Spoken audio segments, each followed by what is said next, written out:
Politics is a personality trait.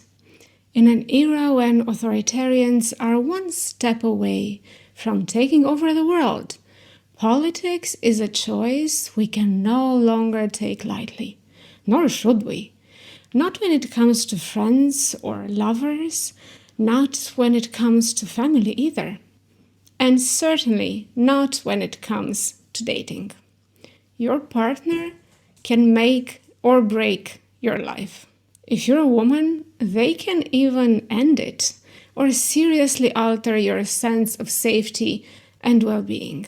So it's obvious why fewer and fewer women, especially liberal women, want to date men who contributed to taking away their rights, who cheered for a political leader convicted of sex crimes, or who associate themselves with public figures who rejoice at the slogan, "Your body, my choice."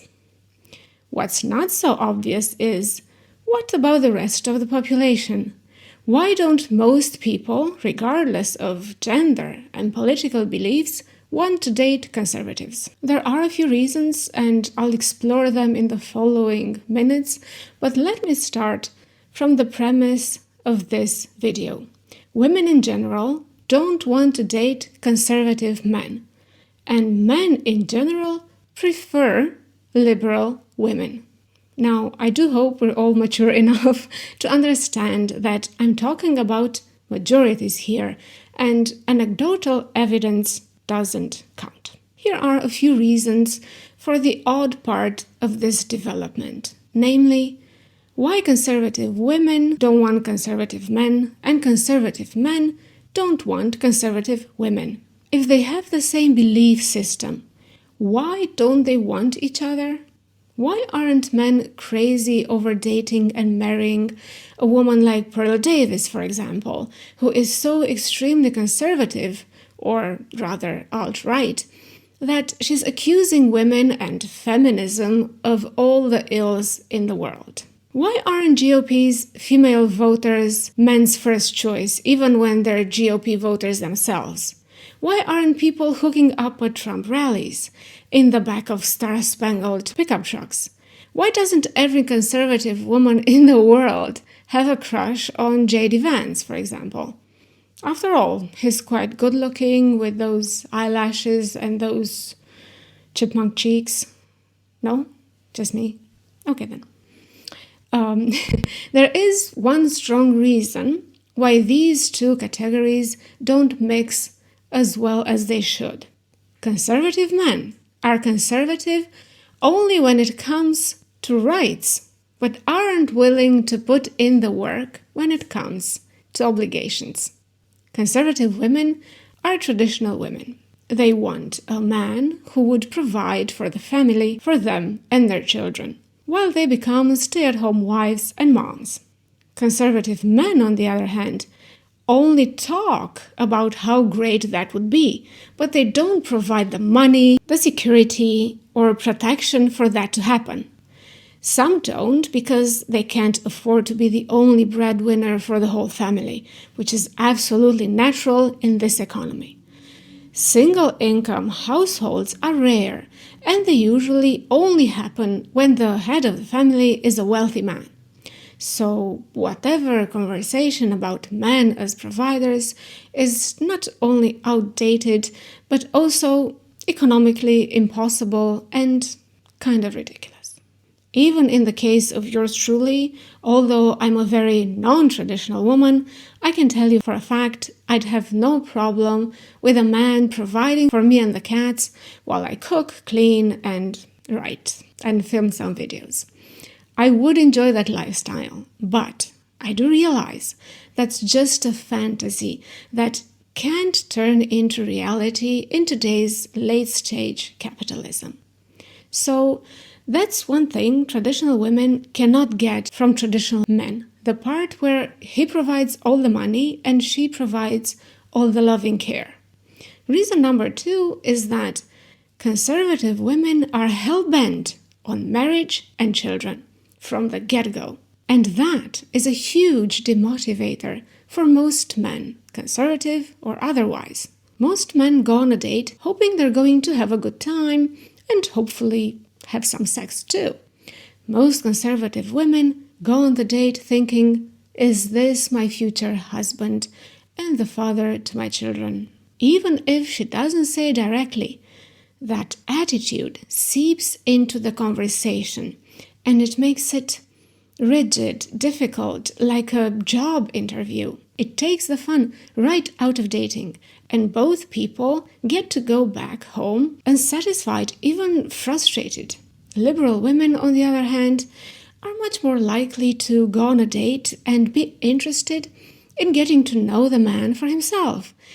See how they feel with him, enjoy his company, see if he's nice to the waiter, etc., things like that. They're assessing him as well, but they want to see if he's a good man, not a good husband.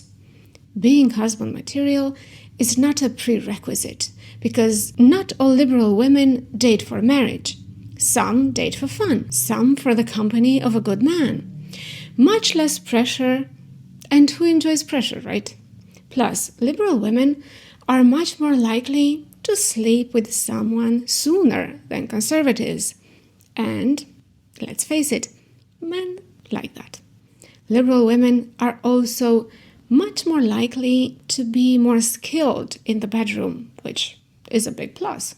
Conservative women, especially the most religious of them, might be scared of sex, consider it a sin, see it as something wrong, maybe even save themselves for marriage. Liberals don't have so many limitations, but, and there is a big but here, they wouldn't touch a conservative man with a 10-foot pole. So, what are poor conservative men supposed to do when they can't get the women they want? Well, it's simple. They're going to pretend they're Democrats. This is nothing new. 57% of men on dating sites are lying about their political beliefs. The phenomenon has a name too. It's called woke fishing, like catfishing, but tricking people with politics instead of beauty or status. It's basically catfishing so-called woke women while pretending you're a decent human being, although you voted against women's rights. Because, let's face it, who would want you if you admitted to your true beliefs and personality? But what's the point in lying? Isn't she going to figure it out at some point? Well, yes, of course she will. But by the time the conservative shows his true colors, she's already slept with him, big win for the guy. Or she might already be so invested in the relationship that it's much more difficult to back down. Plus, once she finds out, he can easily say that it's just politics, why break up over something so unimportant, we shouldn't let it divide us, etc.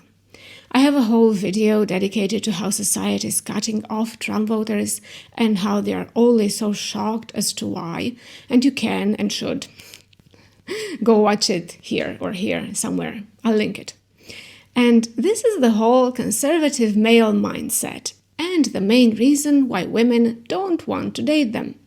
If the guy wants the relationship, he doesn't care about the woman's standards and priorities. He's going to lie to make the relationship happen, even if it's a gross betrayal of the woman, her needs, her wants, feelings, personality, everything.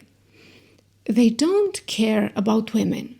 That's why women don't want to be around them. In the long run, unless the Republicans pass some law to force women to date them, the future of relationships looks grim for maggots. Plus, let's not forget, there are more liberal than conservative women anyway. So the chances are even slimmer. So where does that leave us? Conservative men are trapped in a shrinking dating pool, increasingly avoided not just by liberal women, but by conservative women too, because beneath all the talk and traditional values, there's often a gaping void where accountability, empathy, and actual follow-through should be. Conservative women want providers. Conservative men want obedience without offering stability.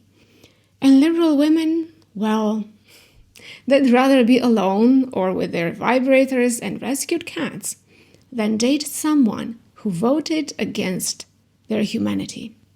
Dating is hard for everyone, but it's even harder when your political views signal a worldview that actively undermines your partner's autonomy, rights, and safety. These guys can try to lie their way through it, woke fish their way into a few dates, but sooner or later, the mask slips. And when it does, they shouldn't act surprised when nobody wants to stick around. Because at the end of the day, politics might not be the only thing that defines you, but it's more than enough to disqualify you. And no, J.D. Vance's eyelashes aren't going to save conservatives' love life. Sorry, J.D. Thank you everybody for being here. I hope to see you next time too. Please subscribe and bye.